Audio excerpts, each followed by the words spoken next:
Good evening, everybody, and welcome to tonight's On the Sofa.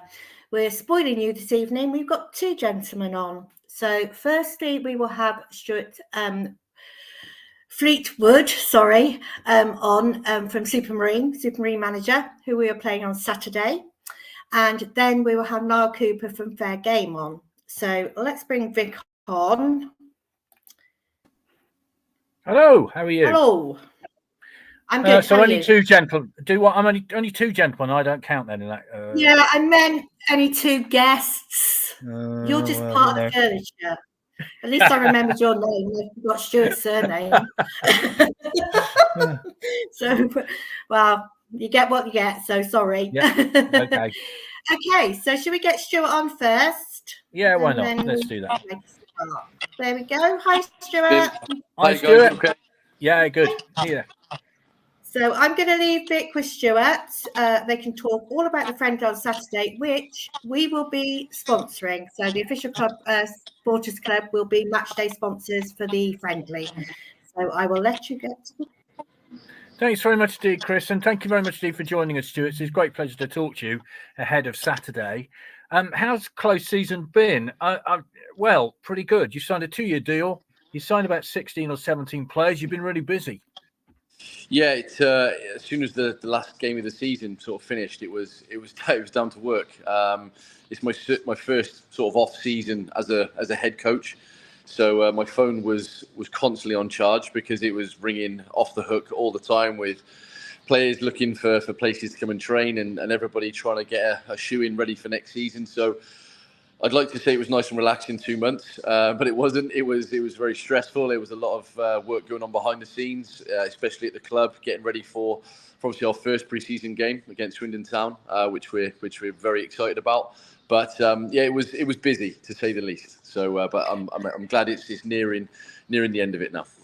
Yeah, obviously last season was how can we put this, a harum-scarum one. It was the last day, wasn't it, when you finally escaped relegation? Just reflecting on that, how was it?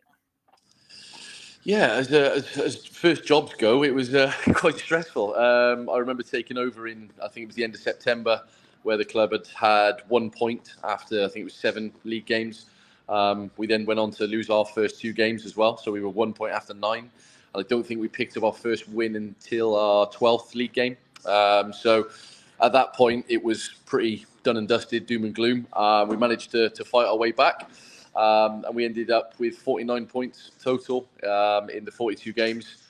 And yeah, escaped relegation by 2 points eventually. So a monumental effort by all to get it all done. And as like I said, as first jobs go, it was pretty exciting, but also pretty stressful as well. Yeah, I suppose if you replicated your second half of the season form in the first half, it would have been a lot more comfortable, I guess. Yeah, I think we ended up 8th in the form table over the time that we went in. So myself and my assistant Dan Gillespie, when we came in, we would have been 8th in the form table overall in the 34 games that we had in charge. So that's positive. I think that's pleasing. I think it's probably one of the reasons why we signed the deal that we did at Supermarine and got obviously honoured with a 2-year contract. And now we feel like that we can put our own plans into place and I'm hoping that we have a better start than the lads did last year. I'm sure that there'll be no sort of hangover from next season, and I feel like we've got our own way of doing things now, and I'm really looking forward to it. Obviously, you've had vast experience as a player. You know, you've been around the block several times and back again. You've been a coach. You've been a Welsh international under 17, under 21 level. Now you're responsible for it all. How does that feel? Yeah, it's quite a strange feeling. I think as a player, you come to the end of your career and you think that you know a lot of things or you know all of it, or you like to think you do. But then eventually, you go into coaching as a completely fresh slate and everything is brand new. So I like to stick to what I think I know. I will obviously make mistakes along the way as a young coach learning the game, as my assistant will. But I think that we go into it with such vigor and such enthusiasm as new coaches and as people who are trying to make our name in the game for the second time round. Nobody cares what you've done as a player. It's what you do as a coach and as a manager now and how you gain those results. So it's basically the bottom rung of the ladder again, which is exciting, but also a little bit scary as well. But I've taken a lot of advice along the way, and I'm sure that I'll need more, the longer I go into it. Yeah, I guess you've worked with a lot of managers and coaches over the years, and I presume you're tapping into their experiences. Yeah, I think you take good bits and bad bits. I think the things that probably work for me as a player may not necessarily work for someone else. So you have got to not guess, but you have to work out a lot of the time what the players need or what you feel they need. And listen, it is a bit of a cliche, but man management is huge, even at this level. I think even more so at the elite level, but even at non-league, you've got to find out about the players' jobs, what they do for a living, are they going to be at training on time? Have they got problems at home? It all boils down to it. And I think we're a very honest bunch here, and it's one of our main principles that we carry along the club is being as honest as possible. And I think once you build those relationships as people, then hopefully you'll identify them as footballers as well. So, but yeah, it's all exciting stuff. Yeah, it's interesting, isn't it? As fans, we kind of tend to forget that footballers are human beings, and they have their kind of problems, their experiences, whatever's going on outside of the game of football. We tend to forget about that, don't we? Yeah, I think it's mental health, especially in sport, is getting a lot more traction now, and I do believe that it's people are a little bit more open to talking about it and things like that. Probably more so than in my era when I played, but. Again, I think it doesn't matter whether it's a full-time club like Swindon Town or whether it's a non-league setup like ourselves. We're training twice a week. We're playing sometimes twice, sometimes 3 times a week, a Saturday, Tuesday, Thursday. Lads are getting up at 4 or 5 a.m. for work and getting in late at night. And, I think the only time that the sort of the semi-professional footballers get a little bit wound up is when they see the elites sort of moaning about the schedule and the amount of games they have to play. And you look at teams in our league last year, for Plymouth, for example, we're playing 4 times a week because they had to get the games in. And it's a little bit different, but I think the same overall well-being of a person is you have to take into account even at our level as well. Well, if you think of Truro, they were playing at Gloucester, I think, weren't they? They were their home games there. I mean, imagine that. Yeah, it was crazy. I think that part of the world had a lot of. I think Taunton struggled, Plymouth Parkway in our level, and Truro as well. And just there's not really much leeway in the league. They have to get the games in in a certain amount of time. And I think they were playing sort of Saturday, Tuesday, Thursday, Saturday. So an advantage for some, a disadvantage for others. But hopefully it will be a little bit more smooth sailing this year. What about the setup at Supermarine? Because as you know, the Swindon game is always like the annual pre-season opener. It's a chance for everybody to come along, see possible new signings, etc., etc. But what about the setup at Supermarine? Because whenever you go there, it's always a friendly place. You got Jez and you got Martin, running the ship, as it were. You go there and it's a friendly place. Everybody has a good time, and it's a lovely way to start the season. But for you, of course, there's a serious business to be done here. It's a way of seeing how your players perform.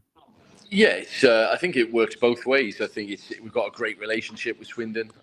We've had players even from last season. We obviously signed Conor Brann on loan, who did great for us, and then got called back as the number 2. So we've got a great relationship, and I'm sure we will have a relationship this year about players. And it's an idea for me to sort of have a look at maybe some of the younger players in the Swindon Town squad, and maybe see if any of them could fit into our style of play. But like I said, it's more so about building that relationship off the pitch. There's going to be a big crowd, obviously, probably our biggest crowd of the season, obviously for the locality of it. And I think as a non-league club, we're a friendly bunch anyway, but I just think we do everything properly. The pitch is absolutely fantastic. It's probably one of the best surfaces at our level, especially. We've got the big indoor dome next to the pitch where we get to train, and it's a big drag for players at our level to come and play at facilities like this. So I also feel like that when Swindon come to visit, it's not too alien for them. The pitch is fantastic. It's not going to be dry. It's not going to be bobbly. There's going to be food, put out for everybody, beers flowing, and it's just a great atmosphere and a fantastic way, to start the pre-season. But like you said, for us as a footballing, sort of looking at it in a football sense, it's a difficult game for us because obviously you're playing against full-time players. But it's seeing if my new players can gel into our style of play, and we have got a bit of a different style of play this year. as quickly as possible, so that we can get going into the next few preseason games. We've got 7 after that Swindon game, so seeing what can be fixed or how fit they are, especially, it's more of a fitness exercise than anything. So when do you kick off your season? August the 10th is our first league game. I believe the fixtures are coming out in the next week or so, and then it's a long sort of 42 game league game season, with obviously all the various cups involved as well. So it's a long, grueling 9 months with quite a bit of travelling at this level, especially. So it's a little bit closer this time around, but I think this year we've got some really big sides in it. Havant and Waterlooville have come down, Taunton, Gloucester. There's going to be some big sides in it this year. So I think we've probably punched above our weight for the last few seasons in terms of probably budget wise. But I think this season could be a very, very tough year for the whole league, because there's some fantastic teams in this year. Yeah, you mentioned travel there, of course. So you add that on top of players having their jobs, etc., etc. It's a grueling old campaign, isn't it? I mean, for people to sort of have to play football as well after a little long journey and things like that. It's not, you don't stay in hotels overnight, all that kind of stuff, do you? So there's all that to add into the mix. Yeah, it's very different as a non-league footballer. Luckily, I did it after my full-time playing career, so I'm quite used to the non-league side or mentality of it all. You take your own kit home to wash, and this may sound alien to people, but as a full-time professional, you get this. Your kit is laid out for you. Your food is cooked for you. At training and after games and things like that, my players will be having to sort their own food out for the bus journey, sat next to maybe a supporter, because we've got the supporters on the front of the bus and we're on the back. So it's all very friendly and very community vibes, but it also is, it's some things that you probably don't think about. You've got a 3.5 hour sort of trip to Plymouth Parkway on a Saturday morning. You get home late, you've got work on Sunday. I've got labourers in my team and people who work in IT and got quite high-powered jobs. So, yeah, it's a lot of things to think about. It does make it for an exciting journey. And as a manager, it can give you a little bit of a headache because, things happen at work, or people get injured at work or something like that. And it means that I have to sort of change my outlook on my team, or somebody maybe on a holiday, or for example, during the season, because some players aren't contracted. And yeah, it's little things like that you probably don't think about, that we have to deal with as coaches and managers as well. You're learning, obviously, as you go along. I'm guessing your ambition is the Football League. Is that what you're looking at? I mean, for a club, what are you looking at for Supermarine this year?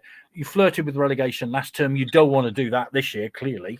So what are you aiming for, A, with the club, and B, with yourself? I think first and foremost is on a personal level. I've made no qualms about it. I will want to be back in full-time football as a coach or a manager, whatever it may be. Like I said before, I'm starting on the bottom rung of the ladder at the moment in my coaching journey. I've landed my first head coach role at the age of, I was 37 at the time, now 38. So I've got plenty of years of learning and experience, and I think that Supermarine is a fantastic place to hone those skills. I can do everything sort of my way. I can have input into a lot of things off the field as well, which if I went into a sort of full-time environment, I may not have the chance to do that. I think you try and get as many jobs as a non-league manager as possible, just because, I'll be looking after the budget, I'll be looking after, the player welfare, everything. And hopefully that just gives me a little bit more experience when I do eventually try and make that step up into full-time football again. As a club, we obviously would love to be safe this year, a lot sooner than we were last year. The season before this, we were just outside the playoffs. So I think last year was a blip. I think with our budget and what we're trying to build this year, I believe we're going to be a strong mid-table, pushing for playoffs team this year. I think I can go out on a limb and say that. I think if we do have a little run at the playoffs, I think we've done very, very well for the resources that we've got and the club we have. But also, I think that we'll be a very competitive side at this level next year. And I think after what happened last year and the scare of maybe going out of this league, I think a lot of people would accept that. In terms of our own philosophy and our playing style, which you'll obviously see on Saturday, I did change that a lot. We're very, very patient. We build up. We tend to play a little bit like a league team, where we're very confident. We don't kick the ball very long and high and fight and scrap. We're not that sort of team. We're we're very easy on the eye, and I'm hoping that way will suit us against a team like Swindon, because I'm guessing they'll do a similar sort of thing as well. So yeah, it'd be a good game to watch. I think a good sort of get an easy on the eye game on Saturday, which would be nice. Yeah, first outing for Mark Kennedy, of course, as head coach of Swindon. So that's another interesting aspect to throw into the mix. 2 o'clock kickoff, and then after the game, of course, in the clubhouse, there's a little matter of England versus Switzerland, I think. So all things are catered for Saturday. Yes, we made sure that it was a 2 p.m. kickoff. Obviously, there'd be a few England fans in and around the ground. They did ask me at first, but obviously being a Welshman, I said, "Well, I'm not too fussed about 3." But no, in all seriousness, I like to watch England, and I like to see them do really well. So yeah, I'm hoping that it'll be a good spectacle on the pitch. I said 2 o'clock, and then afterwards, everybody can go and enjoy themselves in the bar, and they've got loads of big screens and stuff like that. So everybody should enjoy it after the game as well. There's one thing you can learn as a manager when you watch Gareth Southgate now, can't you? Boy, oh boy, how that changes in 8 years, doesn't it? 1 minute you're the flavour of the month, next minute. I think it's very difficult for an international manager, but I think the international manager of England is probably the hardest job ever. I think the enormity of it all, and the amount of sort of expectation before every single tournament, regardless of how the previous tournament went, is probably the hardest thing. If you don't win, you're classed as a failure. And he's been getting close, and I really like him. I think he's got a fantastic outlook on everything. I think he's very, very brave in terms of his interviews, and as a manager, I like to look, and he never seems rattled. He never seems over the top, and I think he probably deserves it a lot for what he's probably been put through recently, and that will do him the world of good, that result last night, especially because it was looking obviously a little bit bleak at times, but it's a tournament. I think you look at when Portugal won the Euros, I think they didn't win a group stage game, they drew every game and went on to win it. So I understand there's a lot of expectation from England supporters, but I don't think you can have it both ways. I think you can either win the tournament and maybe have a few if off games, or you can play fantastically well and get beaten. I know what I'd prefer as a manager. So first job, get out the group, then take it from there, isn't it? Simple as that, really. Yeah, that's tournament football. This is from Sean. Evening. Think Swindon and Swindon Supermarine going to have a decent season coming up. There you go. There's a message coming in for you. Thank you, Stuart. We appreciate your time tonight, and we're looking forward to seeing you on Saturday. And obviously, we wish Swindon Supermarine all the very best for the forthcoming season, and yourself as well. So thank you. We appreciate it. We'll see you on Saturday. No problem. See you all Saturday. Cheers. Stuart Fleetwood, then, head coach of Swindon Supermarine, and looking forward to catching up as well with Stuart throughout the course of the season. It'd be nice to see how they're faring and catch up with Stuart as well. Hi, Daz St. George. Stuart speaks a lot of sense, wishing him and Swindon Supermarine every success for the future. Right, let's get to the second part of tonight's On the Sofa then. Niall Cooper from Fairgame is with us, the CEO, nonetheless. Niall, a very good evening to you. A former football journalist, so you know all about this game, don't you? So first and foremost, if I might just say a little bit about you, because CEO Fairgame, principal contact for Fairgame, and oversees the operations of the organisation. You're a board member of the Dons Trust, commissioned reviewing owner and directors test, former national football journalist. So, Niall, first and foremost, then, what is Fairgame? Tell us what it is.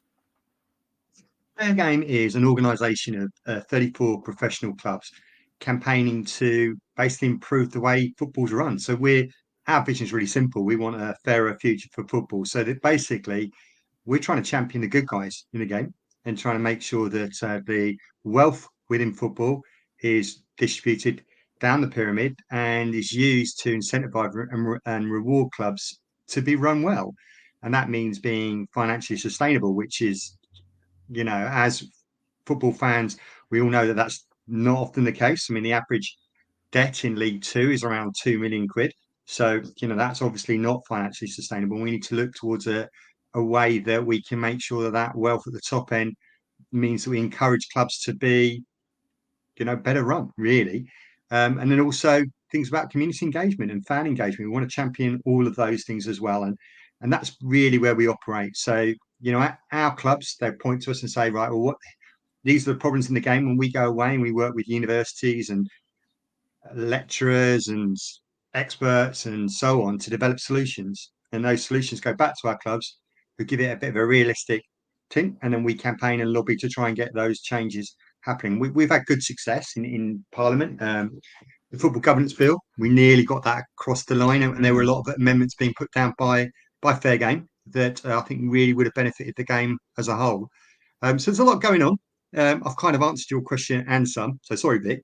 That's my big problem. I kind of can't help waffling on, and I get quite passionate about it. That's all, because I really see this as a good opportunity to change the game. A little thing called the general elections kind of got in the way of the governance bill, hasn't it? I mean, I think the Labour Party, should they win, they've said that they will continue with it. Is that right? Yeah, I mean, we've been working hard on the manifesto commitments, and we've got commitments out of the Tories, Labour, and Lib Dems on the football governance bill. And the good thing with Labour and the Lib Dems is they look to also strengthen it, because we didn't think the governance bill as it stood was good enough. I think we have to admit it was flawed in several areas, noticeably on financial flow, which was a problem. I mean, if you want to improve football, one of the biggest problems in football is the fact that clubs overspend and that there's not enough money at the lower end of the pyramid. And that needs to be changed. That fundamentally needs to change, and that's one of the big things that the Labour Party and the Lib Dems, notably the Lib Dems, actually were really strong in their manifestos. It's interesting because, if I remember right back when the Premier League was started, you'll remember, I think their promise was that money would drift down the pyramid to grassroots football.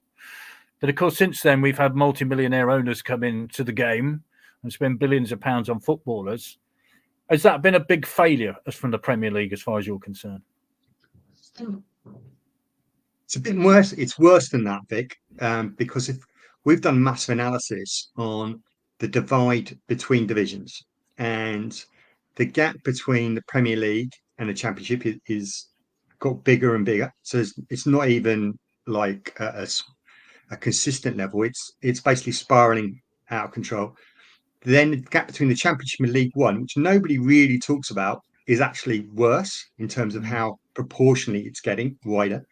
League One and League Two is not actually that bad, but it's still getting wider. And then obviously League Two and the National League is, that's a gulf as well. So nobody's really addressing those divides. And because they're getting wider and wider, what that actually means is that for every club, if they want to move up to the next level, they've got to overspend massively to try and just get into the next step. And that makes it really, really difficult, because, you're basically putting at risk the heritage, the traditions, and even the very existence of your club. And that is just not sustainable. And that distribution model is controlled by the Premier League. So until we look at a distribution model that is overseen by people who care about the whole of the game, we're in a bit of a cycle of decline and risk. There will be clubs that will go out of business, and it's much more common at the lower end of the pyramid. So the club that you just had on, they're much more likely to disappear off the face of the earth because they're not as well known and is in such a high profile as some of the clubs higher up the pyramid. It's the clubs in the National League, the National League North and South, and the leagues below that just vanish. Is that going to change, though? I mean, the point is, it's not going to change, is it? Well, it's the Premiership. I mean, it's often been called the greediest good league, isn't it? And, the amount of money washing around the Premier League doesn't filter down. Is that going to change whilst you have owners who self-interest is what it's all about, isn't it? And at the end of the day, they have to satisfy their fans and win silverware. It's that simple, isn't it? And a lot of the clubs in the bottom end of the Premier League, their main aim is to stay in the Premier League. It's that simple. Yeah, I mean, like, at a first glance, that's what it would look like. But there is a huge glimmer of hope, and that is with the football governance bill. Now, if you've got a regulator in any sector, the main purpose of the regulator is to make sure that there is a bit of fairness out there, and that the customer, the consumer, the football fan, the small football club is actually looked after. That's what a regulator does. So when you're looking at deals or financial settlements within any of those businesses, what happens is the regulator would put in a list of parameters, guidance for what any financial distribution looks like, or what your bills look like. It has to meet these sort of things for it to be acceptable to be put in. That would be the same in a football regulator. So you imagine the financial distribution in the pyramid is governed by the regulator. What the regulator can do, and it's absolutely normal in every other sector, is put in some parameters. So the parameters would be, are you well run? Right, that will give you potentially more money. But also, is this deal going to close, not just keep it static, but close those divides in each of those divisions? Because that's fundamentally where the floor comes in. If that is what's put forward by a regulator, then you're looking at quite a dramatic change. That's what Fairgame are calling for. We're calling for those parameters to be put in. Now, the bill as it stood, there was in practice an independent panel of experts who would come in at the very last stage to say this is what you need to do. What we're proposing is instead of coming in at the last stage, it comes in at the first stage. So it's not a massive change in the bill, it's just a change in the order. So we're saying that those parameters are the things that have to be addressed. Otherwise, that distribution isn't even acceptable. It's not radical. It's not massive. It's just a small change. And yet the difference for a club like Swindon Town would be dramatic, because you'd be looking at a significantly more amount of money going down the pyramid, but also looking at it, making sure that it goes to capex projects, that it goes towards infrastructure. So it isn't just wasted on players' wages, but it goes towards the things that make Swindon a really robust, strong, sustainable club for the long term. That's what ultimately we need all clubs to be. Because if you just give loads of money to any club, the first temptation is going to be, well, I'm going to spend a load of extra wages on my third choice left back. When your third choice left back actually could be making sure you have a brand new stand that actually attracts loads of people from the local community and makes your club more likely to be a 24/7 operation that brings in long-term revenue. That's what gets a club sustainable. It's really difficult because, like any football fan, I want to buy the best players. I want the best. I'm a Wimbledon fan. I want the best players to be putting on a Wimbledon shirt, all the rest of it. Of course I do. But we need to move away from that culture and start thinking about rewarding the clubs that are run well, which again would be another parameter.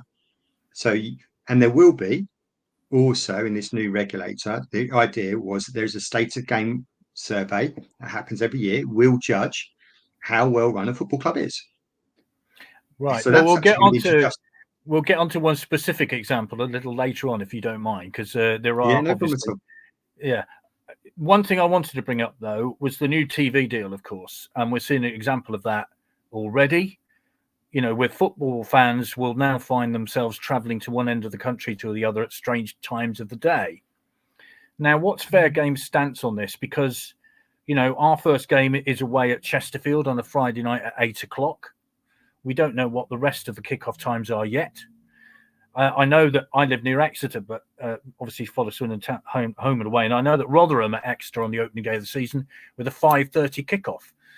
Now, all these times are going to be difficult. I don't know what Wimbledon's is, for example, but, you know, this is all going to be thrown into the melting pot. And for people who organise coach travel, fans who go to work, how are they going to plan all this? What's Fairgame's view of this? One big problem in all of this is, where's the consultation? Where's the actual listening to the people it affects? That's one of the big problems. You know, we've seen this time and time again, is that it's not about the people who actually go to the games, and it's actually not about the players who play the game, and it's not about the club staff who are going to have to be trekking up to all these places, whatever. That's not what's being put forward.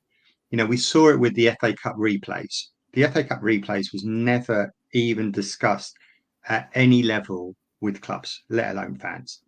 You know, so that's the point. These decisions are being taken outside of the people that actually affects. That's the problem.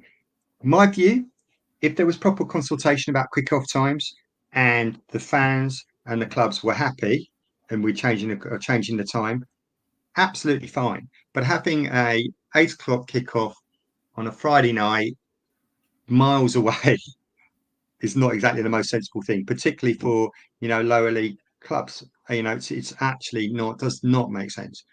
That's my own personal opinion, but I think the key thing, and this is again another thing that Fairgame has really been hammering. We're rewriting. We've got the football governance bill, and we've been looking at it in paragraph by paragraph, every line. We've got a team of 4 lawyers, 4 different legal companies, not even lawyers, but like 4 different legal companies looking at it, and we're trying to improve it. And one of the things is consultation, and that's the bit.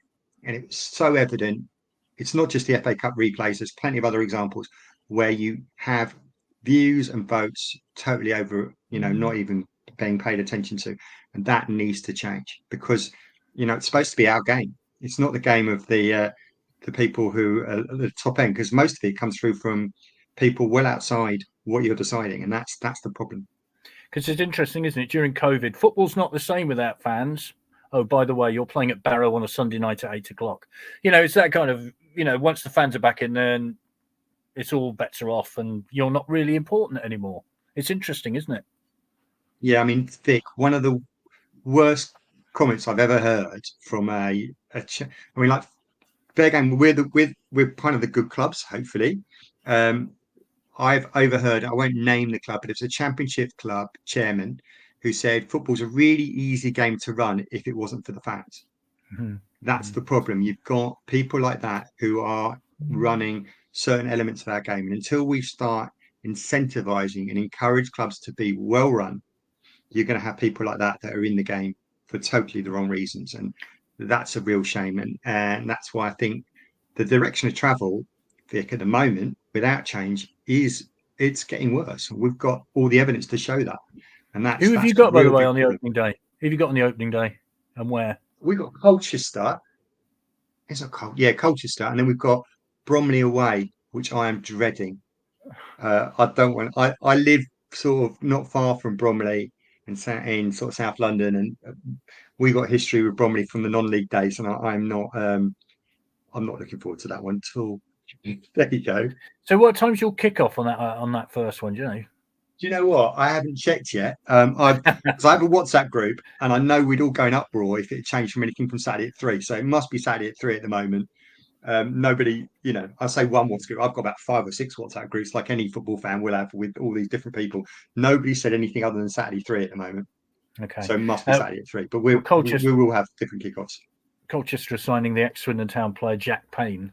He's had a medical signing for them today. So there we are.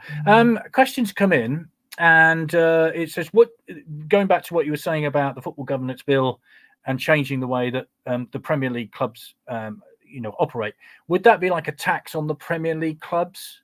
I mean, would there be, I don't know, a 2% of their turnover must go to supporting clubs lower down? How would that work? What we should look at is the way the money's distributed. So it wouldn't be so much a tax; it would be they could do is the abolition of parachute payments, right? So one parachute payment at the moment is worth £50 million. Mm-hmm. The amount of money the Premier League gives to all the clubs in League One, League Two, National League North, National League South, and the women's game is less than £50 million. There are between 5 to 8 clubs each year get a parachute payment. So there could be up to £400 million that is given to the top clubs in the Championship.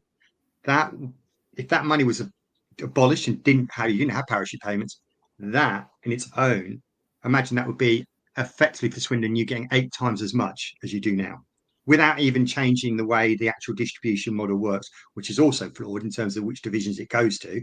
Seriously flawed. At the moment, 80% of all the money from the Premier League goes to the Championship, 12% to League One, 8% to League Two, and nothing to, peanuts to National League. That is also a real flaw. So there's a whole load of things that need to be changed. But parachute payments would be one very easy way of getting more money down the pyramid. Us and the EFL are actually obviously calling for a higher distribution of that overall share to go down the pyramid as well. So we'd want 25% of the £3.19 billion that goes to the Premier League each year to be distributed down the pyramid, which is the same level it was pre-Sky. So that's the kind of level that we'd be wanting.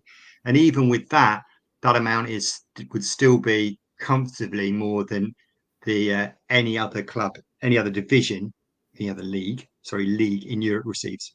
So the Premier League would still be getting twice as much, if not more, than I think the next, which is I think the Liga. So the whole idea that it would damage the Premier League's status, and we were talking, it'd still be huge. Premier League is still the big beast, and we wouldn't really want to damage that. But what we want to do is see a bit more equity, a bit more, ability of making it easier and fairer and protecting and strengthening the pyramid, which is so special, in my opinion, in English football. Absolutely. I mean, we're talking to head coach of Swindon and Supermarine, and the ambition, whatever level you play at, is one day you will reach the top. That's the whole point of the pyramid, isn't it? Because if you don't have that incentive, and it's beginning to get a bit like, every team that goes up from the championship one season will come down next season. That's the way it is, isn't it? And they'll have a chance of going back up again the next season because of those parachute payments. And the competition element of this is lessening every season. Exactly. It makes the championship a complete waste of space, because it's basically what you're hoping for is to be one of the teams that gets into the playoffs, and then hope you roll the dice and you get lucky. That's what it is. In the last 5 seasons, out of the 3 promotion spots, 2 of them have gone to clubs in receipt of parachute payments. So it's a complete lottery. And then equally to do that, what clubs are doing is this, throwing the dice with a lot of money trying to get into the Premier League. And if it goes wrong, then you end up being like a Derby, a Sheffield Wednesday, and the list is long.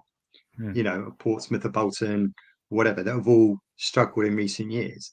And then also remember that there is a difference in the Championship and League One, and even at League Two at the level, at our level, that you will see clubs that will spend an awful lot of money, and the temptation will be to try and compete with that. And actually, what you're putting at risk is your own existence. Yeah, chasing the dream, I think it's fair to say. Right, let's go back to this access to clubs then. You'll be aware, I'm sure, that Fairgame had a look at the accounts of Swindon Town Football Club. When those accounts came out and your report came out, there were a lot of people dissatisfied, saying it wasn't forensic enough. What would you say about that? I think it was as robust as we were able to do. So do we have access to absolutely everything? Of course, we don't have access to absolutely everything, as you'd expect that to be the situation, because there's always going to be commercial sensitivities. I mean, I know that from having been on the board of any club. That's a situation. What we were able to do, and the person who conducted that report used to work on the EFL's financial standards committee, it's mad standards body, whatever. I can't remember the exact title, but his job was to actually look forensically at how every club was operating in the EFL. So applying that same sort of standards, and it was rigorous. That we did quite a comprehensive job on Swindon. Where it can go, we can also look to improve on what we do. That's always going to be the case. So if fans say, right, you haven't done that, or you haven't done that, then as an organisation, Fairgame, we learn and we improve, and we will try and make sure that we have the best things. What I think it does do, and I think fans really need to think about this, is it shows a direction of travel in the thinking of the club. So the fact that they've even asked us to come in shows that there is a commitment to try and be better. Now, I know from my experience of being on board of a football club is that the changes you implement, unfortunately, don't happen overnight. I was on the board of AFC Wimbledon for 2 years. We went appalling set of results. Now, luckily for AFC Wimbledon fans, we did badly on the pitch, but I was nowhere near choosing the team. Right, absolutely nowhere near. If we had done, and I used to manage a Sunday League team, and they still haven't forgiven me for playing 3 left backs in one game. Right, so I get battered for that all the time. What we did do is put loads of changes in behind the scenes, and it took 6 months, over a year before those started coming through. So I think where we are in the cycle of Swindon Town is to try and look at turning a bit of a tanker, and to try and make sure that Swindon helps Swindon where we can, and listen to the views of the supporters, to try and help the club evolve and become better. And that, I think, by them bringing us in and them, their commitment to Fairgame, and we have a dialogue with the owners and with the CEO and some of the other members there, is to try and make sure the club gets better. And that's what we're trying to do. I can't guarantee it's going to happen overnight. I can't guarantee that you're going to win 5-0 on Saturday, even though it's a friendly. I can't do any of that. I can't guarantee it. All I can say is that we are keen to help Swindon, as we are with all the other clubs that are members of Fairgame, to try and become a more sustainable and better run club. It's not going to, there's no magic wand to make it happen tomorrow, but that's the intention and that's the direction of travel that we're trying to take the club in. So you are continuing your dialogue, as it were. It's not a case of just going in, doing that report, and then coming back out again. Do you then follow up that report? Do you go back and say, well, look, you haven't told us this, you haven't told us that, you haven't told this? And I get the commercial sensitivities, because like with any business, they're there. That's absolutely right. But do you follow up that report? I mean, we will be doing further conversations with the club, and that will be part of that conversation, naturally, of course. For us, it's also about looking twofold. One, to see where else Swindon can improve, and two, to be able to say, perhaps when you become a Fairgame club, there are certain things you're supposed to look at doing. That's improving your Fairgame index score, improving how you particularly do across certain criteria. And that's one thing we ask as a commitment when you sign up. So that's the thing that we will be monitoring Swindon on, to see where they've made, progress. And, we will be trying to help them make in that journey as well. Because ultimately we want all clubs to be well-run clubs. And that's where we're going through from. And it's a journey. It's a journey bit. So we just need to see where it happens. We have seen some clubs going a bit backwards because of their ownership changes or whatever, and then we've had conversations, and we've tried to make things better. But by and large, the clubs that want to join Fairgame are ones that are committed to our key principles, which is community, sustainability, and integrity. There are key principles, and that's what we're hoping that Swindon will follow that route. Well, Max has sent this question. So where does Swindon fall on this score? How do they compare with other clubs? Obviously this is a new process. You've just come into Swindon as a Fairgame club. How would you say they compare? See, now this is where Vic, had I known this question was coming, I'd have the last year's report right in front of me. Right in front of you. And I don't have it. I don't have it right in front of me, so apologies on that. You can find it on our website. So, if Swindon fans want to download it, it's if you go to our website, fairgameuk.org, there's a section, a drop-down menu on reports, and you can scroll across and find the sustainability index, and I have Swindon's full breakdown there, and you'll be able to compare it against other clubs. We are rerunning that as we do every year, and the next iteration of that is due out in, where are we at? 3 weeks, a month's time. We're looking to launch on the 4th of August, 5 weeks time. So we are currently, and we're expanding it. So we will be judging Swindon on 150 different criteria, and we'll be getting a score based on those particular metrics, which will give you a kind of score on your good governance, on your financial sustainability, on your community engagement, on your equality standards, and your fan engagement. So we'll have scores on all those 5 criteria. Okay, so that built up from 150 metrics. It's quite a comprehensive piece of work that's going on right now. That's part of the work we do with partnerships we do with universities and stuff. So it's quite an extensive bit of work. Yeah. Okay. So we should know more at the beginning of August, is what you're saying, on that particular. Yeah, definitely, and it will allow Swindon fans to compare themselves against all the clubs in the Premier League, all the clubs in the EFL, all the clubs in the National League, North and South, and in fact, if they wanted to, also against the 4 divisions in Scotland. So it's 200 clubs Swindon are about to compare them against. And I think we're actually planning to do clever little top trumps, so you'll be able to download a top trumps game and play, see where Swindon come against and all that sort of stuff. So I've got Swindon Town, and you'll be going, oh, yeah, I've got Exeter, and you'll see, right, who's better. Okay, fair enough. Right, a couple of questions from Sean here. What's the situation with clubs coming up for the National League? I was told they have a free hit at spending on the first season in EFL. or something, if you know what I mean. I mean, I think there are clubs we know that have come up recently and have done well in their first season. I think we all know who that might be. I mean, do they have a free hit? The spending cap, things like that. They don't Right. have They one. shouldn't have a free hit. I mean, it's in that first season. I'd have to check on that. So I don't know for definite. I know that the spending rules in the National League are very, very different than in the EFL, and particularly in League Two. And each division has a slightly different spending definition, which doesn't make it very easy. And that's another thing that we're really keen to address, because it's just you're comparing chalk with cheese, and it's not particularly fair. So if we are talking about the Hollywood team from Wales, which might possibly be where we're going with this, No names, the no Hollywood pack team drill.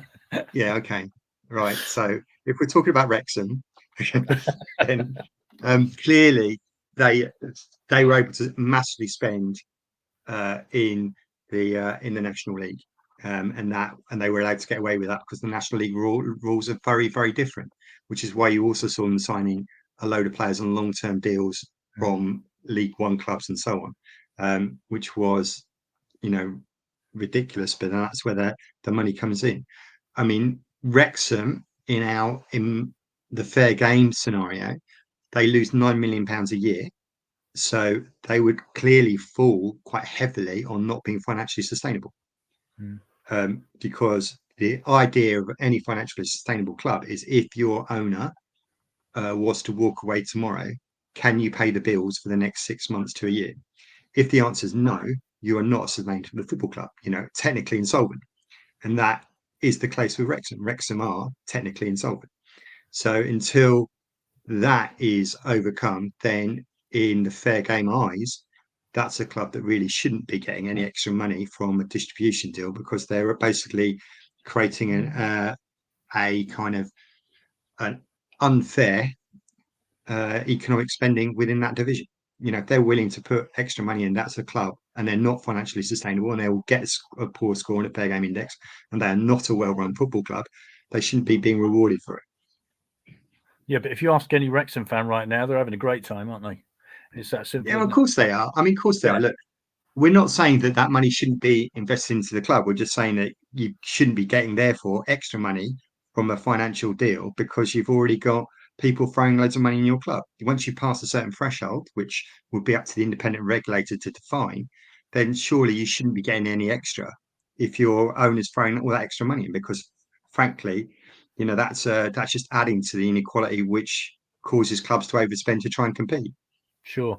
Another question: are our friends, a club beginning with O, who've recently gone up to the Championship, down the road are they a fair game team? No, they're not a fair game team. We've had talks with them before, but they're not a fair game team. Okay, And they're not your friends. Look, I know enough Swindon and teams beginning with O to know exactly where that rivalry goes. So don't worry. Okay, fair enough. I mean, where do you think? I mean, we're all watching the Euros at the minute, and there are players there on 300 grand a week, and I don't care what a player gets personally. If somebody's stupid enough to give you that money, hey, well done, mate. That's all I can say. But it is bonkers, isn't it? And when you look at one player's annual earnings, that's probably enough to save goodness knows how many non-league clubs. Is that going to change, or is the rabbit out the hat and it ain't going back in again? Great question. I think the Premier League clubs actually are trying to get the rabbit back in the hat on that. And that is probably motivated by the people that own and control the Premier League. So this is one thing you need to think about, Pat, who the Premier League is for. The Premier League is 20 members, 20 stakeholders, each of which is the owner of a football club. Each of those members is a multi-billionaire. The primary purpose of the Premier League is to make more money for its members. Right, that's its purpose. Its purpose is not to protect the rest of the pyramid. Its purpose is not to control player inflation, but its purpose is to make sure that those clubs earn a lot of money, and that's it. So they would like to have and they're talking about having a salary cap on for each clubs, just to try and make sure that it's equitable. And I think it's a proportion of the revenue of the club that finishes last or something like that. I can't remember exactly what they're mooting at the moment in time. So there is potential there, which may actually benefit the rest of the pyramid. It may be one of those rare moments where the Premier League actually does something that actually could help if it's lowering player wage inflation, which is a real big problem. Whether it will come to pass, my sense is probably not. The PFA certainly would react and probably win quite well if it was about individual contracts, where the potential for movement is if you looked at a squad salary cap. So yes, you could have Jude Bellingham in your team earning £300,000 a week, but it would just mean that your rest of your squad would have to be earning £3.50. That's where it could potentially come into play. And that's where division in dressing rooms come into it, isn't it? I mean, the point is, if you're earning a certain level of money, you're not bothered whether the bloke next to you is earning a certain level of money because, hey, you're all on a certain level of money, aren't you? No, exactly that. And I think that's where, you get into all sorts of issues. I mean, the other thing with that is remember that the squads in the Premier League aren't exactly small. So, I mean, this is the other issue that gets me about the FA Cup replays and there's all this player burnout. Right. Well, Chelsea's squad was 50 players? Just happen to have half them out on loan in other places, right? If they were worried about the amount of player burnout, they wouldn't have so many players out on loan. They have the squads that can cope. And all it's doing is basically undercutting the value of the oldest football competition on the planet, and it's devaluing it. I would be pro the winner of the FA Cup getting the Champions League spot. That, and then you suddenly see the Premier League clubs starting to care a little bit more, and they wouldn't talk about player burnout. That's just another example of the whole game being controlled by that very top 5 or 6 players, those billionaires interested, 5 or 6 clubs, those billionaires interested in earning money for themselves and not really caring about Swindon. By the way, we're really exhausted, our players, but we're off on a tour of the Far East very shortly to make a lot more money. So goes out the window, that argument, doesn't it? It's as simple as that. It is a bit crazy when you see some of this stuff that's going on. It's like, this is about trying to think about what is actually right. What should we be doing? What is the proper argument? I imagine if, say, for example, you were a parameter, this hasn't been proposed, but I know there's talk about adding environmental stuff in, saying that, you weren't doing unnecessary flights, then would you be flying off to the Far East? No. If you were getting rewarded with sort of a thing that well-run clubs didn't do. Yeah. Niall, if I was to ask you where you see football in 10 years' time, it's an impossible question because who would have thought, when the Premier League was set up, I remember the day it was set up. I went down to Swindon Town. I interviewed the secretary of it. Even that day, I had suspicions about where it was going to go. And it's an impossible thing to say where it'll be in 10 years' time. But what is Fairgame's hope for 10 years' time, would you say? That, football clubs like Swindon, all right, necessarily ain't going to win the Champions League. I'd love it, but it's not going to happen in my lifetime, I don't think. But at least they're there in 10 years' time. Is that a positive way of looking at it? I want you to be more than just there. So I want the gaps between the divisions to be much more narrow. I want to see the reason why you succeed is because you're a well-run club with a good manager who has collected a good bunch of players, and that's the difference between your teams. That's ultimately where you want to get to. On top of that, I want to see every town to have their local club being the right hub of their community, so that everybody walking around the streets of Swindon is wearing a Swindon shirt, proud everything Swindon stands for within the community, within engagement, going to the ground 24/7, thinking, right, this is saying it's brilliant. Everything Swindon does is brilliant. I want that replicated in every club in the EFL, the Premier League, National League, North and South and Lower. So you have that real hub of the community feeling that's going on. And when we're talking about the amount of money that is in the game at the top end, and when I've just mentioned that one parachute payment, what does that do? If you give it to all these other clubs, you're already halfway there. And there are 5 parachute payments or up to 8, right? So the ability to absolutely transform football on a grassroots level or, outside the Premier League is massive. I think if you did that, not only would you get more people interested in football, more people connected to going to their club, you get stronger academies, you get more people kicking the ball around on the street. You'd actually benefit our national team. And I think you could see a real upsurge in how strong football is as a sport and football being a real force for good. That is not actually a pipe dream because we're on the cusp of that. It's about really in the next few months, as this football governance bill makes its way through Parliament, whether any new government wants to take, effectively in the matrix terms, I'm not sure how many people know about the matrix, are you going to take the red pill or the blue pill? That's basically where we're at. And it's time that we took that right bit of medicine, were brave enough, introduced a football governance bill that maps out a different future for football because it's there. It's actually within sight. What I'm talking about isn't a pipe dream. It is a possibility. And we just need to be brave enough to take that route. And, I think it's not in the hands of the football authorities. It's in the hands of the politicians. Yeah, a lot of politicians say they're football fans. It's time to prove it, really, isn't it? We have a lot of this. I go to so-and-so every week. I watch so-and-so every week. And, we'll prove it then. Here's your chance. It's that simple. So exactly that. So to every Swindon fan on there, you've got 3 days to see whether your local candidates can prove it, because this is a now or never moment. Do you actually care about your local club wherever you are? And does it really matter? Because if it does, then look at the football governance bill, part 6. I could tell you the clause, bore people to tears. Clause 58, fix that one, speak to Fairgame, change those parameters, and make sure the money goes down to the pyramid to well-run football clubs. That's what changes the football overnight. Well, One clause. Well, let's see what happens on Thursday, of course, and then subsequent to Thursday, which is the important bit, isn't it? You can say what you want on Thursday or before that. It's what happens afterwards. If I might ask you about Wimbledon, because it's an extraordinary story, and apart from the fact we go to Plough Lane and you thump us, or except seems for last when we thumped you, I think, if I remember rightly. It's a lovely story, isn't it? I mean, it started on a park, trying to find players to put a team together, and here you are in League Two. I mean, bonkers, isn't it? Yes, is the simple answer to that big.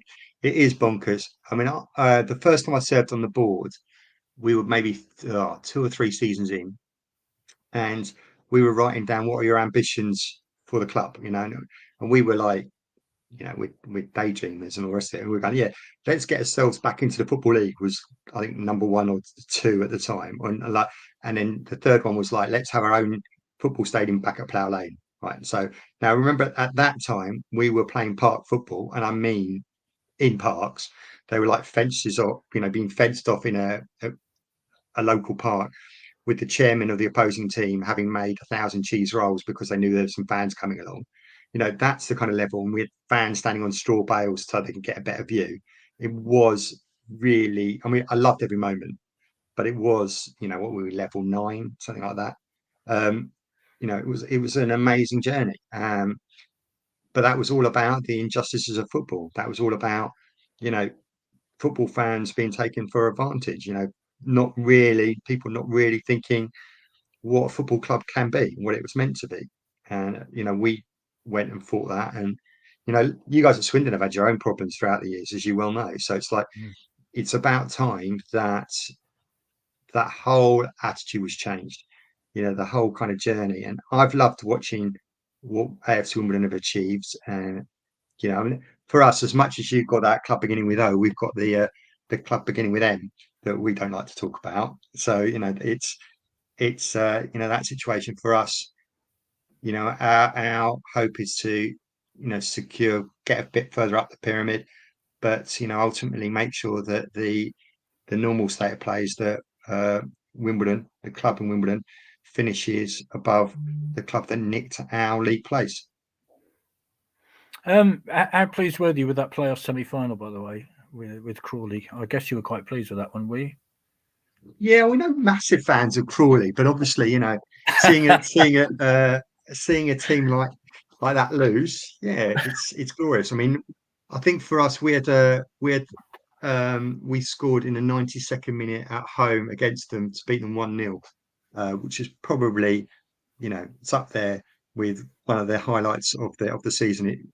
The guy who scored it, who was basically on loan, who won nearly every single award that the club were doing at the end of season dinner. That you kind of expect that sort of thing. That's what it would be. It'd be the same as one of you guys scoring in the 92nd minute to deny Oxford a place. I'm sorry, I should have mentioned it. Sorry, all Swindon fans. I mentioned the O word. To deny them promotion and for you guys to finish above them. That's kind of where you're at.